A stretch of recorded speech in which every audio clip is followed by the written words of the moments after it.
Is it not clear from the Telegraph tapes that you did ask for £3,000 a month in consultancy services and 3% of any multi-million-pound deal done in Albania? Well, first of all, I'd like to apologise for the sunglasses, and I've had a lot of comments from people, both in the Commons and outside for that. But on the serious point, the fact is that it's a text out of context is a pretext. So these allegations, these claims by the Telegraph are false. You didn't ask for a £3,000 consultancy fee? They are false, they are hurtful, and they are malicious. And the reason I say they're malicious, it's known quite widely that I've sued the Telegraph previously. I've also been quite critical of their coverage of the Plebgate affair, their reporting of that. And also I've been supportive of the cross-party Royal Charter, and I know that some people in the media don't like my position on that, and that's why it's malicious. The fact is that, you know, I believe in a free press, very much so, but that free press also has a responsibility to be fair, to be accurate, and to be lawful. All right. Well, in discussions with this business person who turned out to be a Telegraph reporter, it is true that you asked for £3,000 a month consultancy fee, isn't it? You know, the point is that I have been... No. The fact is that you know, that video has been cut and pasted to serve the Telegraph's story. And the story was that we want to get Mark Pritchard, for whatever reason, at any cost. The fact that they ran a half-baked story is because I just wouldn't go down the line that they were hoping I would go down to. Everything that I earn outside of Parliament is openly declared. We are, Andrew, allowed to have outside business interests. I understand that. No. I think the Telegraph need to say clearly whether they accept that or they don't accept that. Well, I think you need to see clearly whether you did ask for this money or not, because you then went on at another meeting to ask not just for £3,000 a month, but for £300,000 if it was a 10 million deal. You asked for 3% commission, didn't you? Well, the fact is that if well, let me be clear. If I was asking for income in return for lobbying or for raising issues in Parliament or for setting up parliamentary groups or going to ministers or writing to ministers, that would be completely inappropriate. I was approached by somebody to advise them on business. It is entirely proper and entirely within the rules for members of Parliament to have outside consultancies and outside interests. So you did ask... Well, hang on a minute.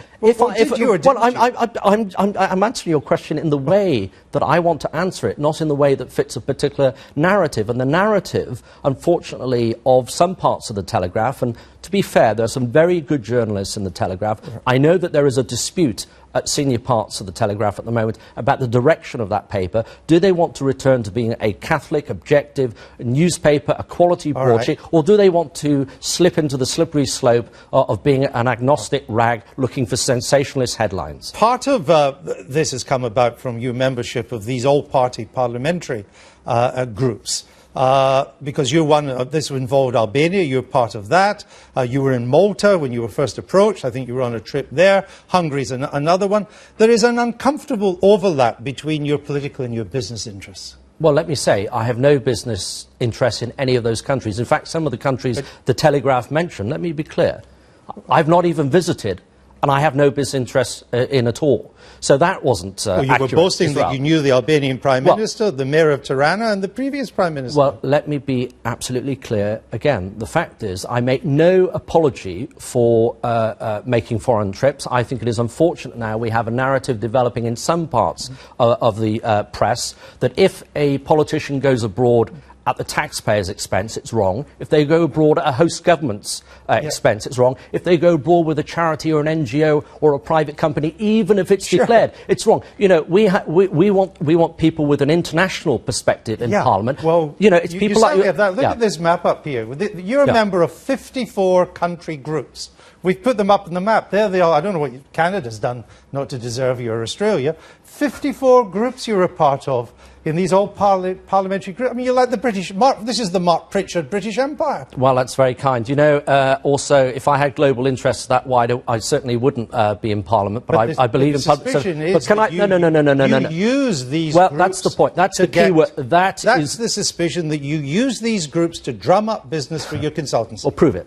You said suspicion. Well, that's the trouble. These sort of headlines create suspicion. Well, the Telegraph tapes... Well, they have... No. Are you suing the Telegraph? Yes, I am suing the Telegraph. Have you issued a writ? I'm suing the Telegraph, and I expect an apology, and I don't wish to prejudice legal proceedings here today. But have you issued a writ? I've just answered your question. Well, I don't want. No. I am in legal discussions, So final legal discussions tomorrow No, you haven't. about issuing a writ. But what you need, you've raised something here. Yeah. The fact is that's inaccurate. I'm a member, I think, of 40-something parliamentary groups, of which I make no apology. That's less we've than. got 54 well, let me say country groups from Africa and Albania. Andrew, let me answer the question, if I may. Well, that would be very useful. Well, I'm trying to. There are 196 countries around the world. If you look at the Vatican and Kosovo, argue about those as states.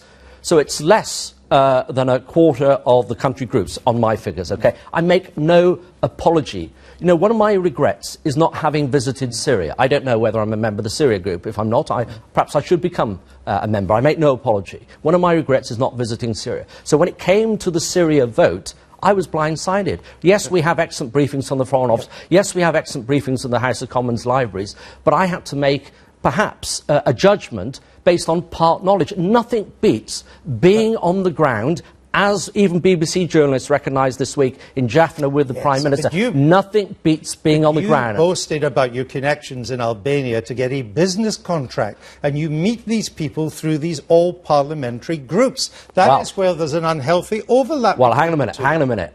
That's what the Telegraph said. Let's wait and see. And the fact is, you didn't meet the Prime Minister. Let's wait. I'm not going to prejudice. Look. You're a newspaper man. You know lots of people in the newspaper industry, as well as being a respected broadcaster. I'm not going to prejudice my legal proceedings against the Telegraph. The story was I make no apology. A good politician has to be local, national and international. But he doesn't have to ask for hang on a minute. Well, if Parliament wants to change the rules, that's fine. But I tell you this, we need politicians who get out of the Westminster bubble, who have a business hinterland, that keep their foot in the real world and also have an international perspective. And ask for 3% commission? Well, you know, I've answered the question earlier. You haven't told me well, what you asked no, for I have. No, the fact is it was a cut and pasted video, photoshopped to suit the Telegraph's agenda. The Telegraph need to get back to serious news reporting, and I wish those well at the senior part of in the Telegraph that want to get back to those days. We look forward to the writ. Mark Pritchard, thank you very much.